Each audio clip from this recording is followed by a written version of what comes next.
I've long known I wanted to be in healthcare, but it took me a while to get to that point. I grew up in a household with two parents who worked in healthcare. One was on the clinical side, one was on the finance side. So at the dinner table, we knew about a lot of the systemic problems of healthcare, and I've known that's something that's worthy to commit a career towards. I had a cool opportunity to work in sports for 7 years.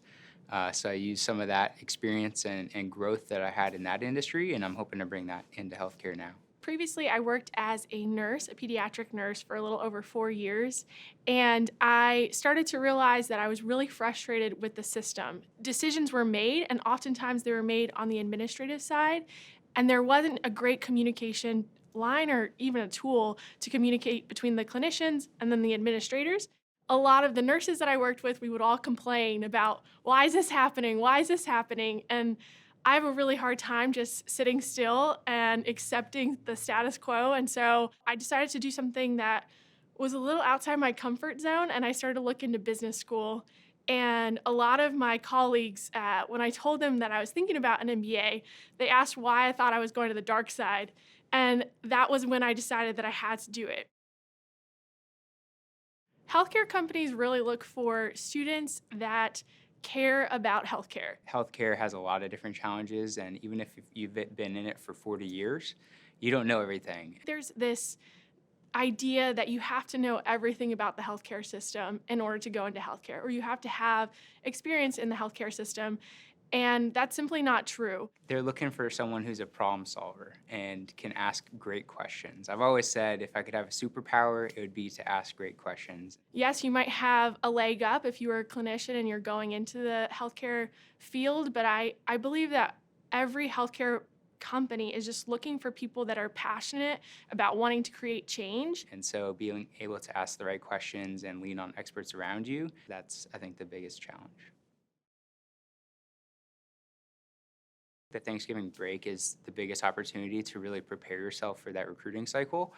You can do a lot of diligence on these different companies and different entities within the different types of categories within healthcare and have a good understanding of who you want to target. It's a whole big world out there in healthcare, and so using that little break to really prepare yourself is critical. The majority of the companies recruit towards after winter break. So you're looking at preparing and doing all of your background research and networking up until about December.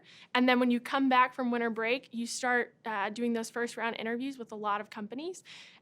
With that being said, there are some companies that recruit a little bit earlier, but the majority of companies really recruit after December. And then as you go into the spring, you can really target and hone in who you want to talk to.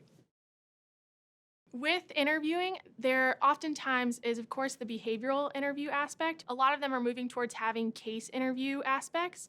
And so some are quantitative heavy and some are less so. With that being said, I had two different interviews that did have case interview aspects. And so the first day was a behavior case or a behavior interview. And then the second day, we walked through a scenario where there was a problem that the company had previously experienced. And then they asked me, what would I do in that situation? And that case interview, it depends on the company, but typically it's about 30 minutes long. Sometimes they're longer, depending on if it's a group case or how heavy the scenario is. There are a lot of transferable skills regardless of where you come from. The transferable skills that I used when I started business school and will use when I start my position after my MBA really focused on organizing teams and communication. The real value that I bring from the sports world into healthcare, in my past experience, is being able to work across different functions. So I've always been a generalist. Business school really prepares you to collaborate with a lot of different people. And I think if you look at your previous experiences, you'll always find something to transfer into the next position you're going into. And being able to connect those dots between, say, a functional finance team or a marketing team or an account management team and create a solution, that's really where I think the value that my future employer sees in me. There are a lot of different resources that I used. The biggest one was the classmates specifically with VBHA. So that is Vanderbilt Business Healthcare Association.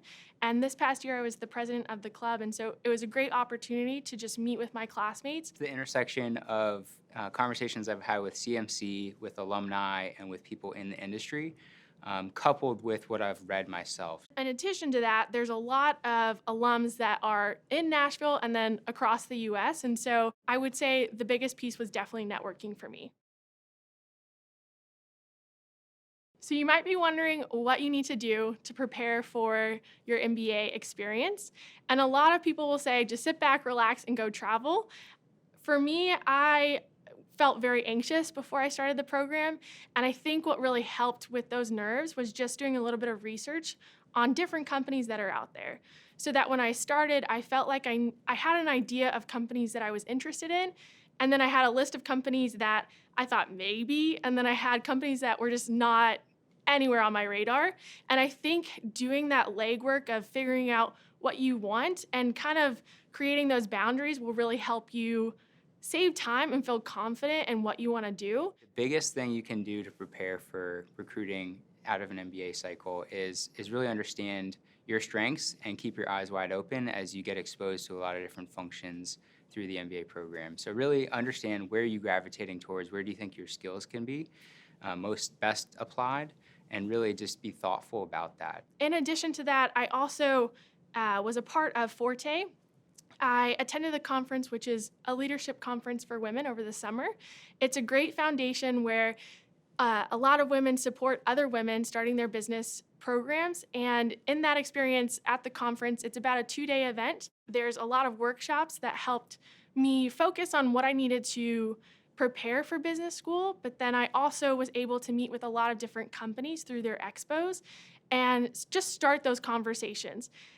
Some students actually, from that experience, have interviews with companies, and some students just go to that experience to really learn about different companies and network with new people. The MBA can really change your whole world and maybe your whole direction, and be open-minded to that. Embrace it and lean into those areas where you think you can bring a lot of value.